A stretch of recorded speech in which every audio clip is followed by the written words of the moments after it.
Well, he is not talking to officials because he says he has nothing to say. Brandon Bastian, he's the engineer behind the wheel of that derailed Amtrak train.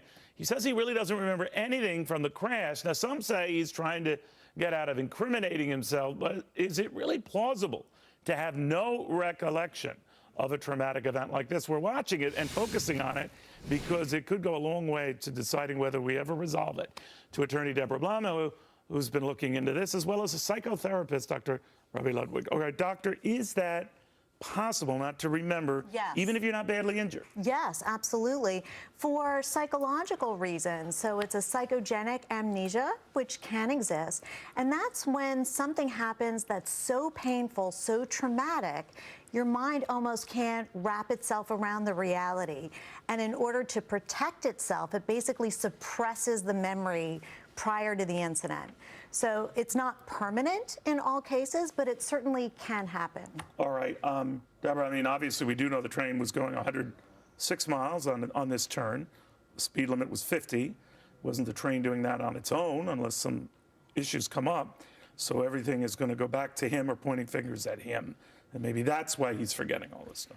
Well, I think it's premature to actually say what happened here. They have to recover the data from the black box. We don't know if it was mechanical error. Possibly there was a malfunction, human error. We don't know the answer. Well, I did hear one engineer saying that it is very tough for a train to accelerate on its own to that degree. To that degree. Now, you're quite right. We don't have the findings yet. But if it turns out that it was the conductor gunning it, then what? Well, I think that what we should look at here is the fact that there could have been a safety mechanism installed in the tracks that actually has to be installed by the end of the year. It's a congressional mandate. And that had been ordered, that was set. They didn't do it, but it still doesn't absolve the engineer. Well, that's the interesting question here, that even if he doesn't remember actually going that fast or doesn't remember the incidents prior to the actual accident happening, that doesn't necessarily mean he's not responsible, because he could have post-traumatic stress as well. So even though he was driving the train and even if he is responsible, I don't know if he just claims that he doesn't have a memory, if that exonerates him at all. That's a legal question. Well, he's turned over what could potentially incriminate him. He gave his cell phone, which he's claimed was off during the accident, and he also gave a blood sample. So these are things that would incriminate him. Well, if he hadn't done that, it would have raised questions, right? Yes, yeah. and he is following Amtrak's protocol. What happens when they investigate something like this. And by the way, Amtrak could be throwing him under the bus of the train here because, you know, what is traditional in a lot of these incidents of crashes or calamities is they always go back to driver error, pilot error. Right.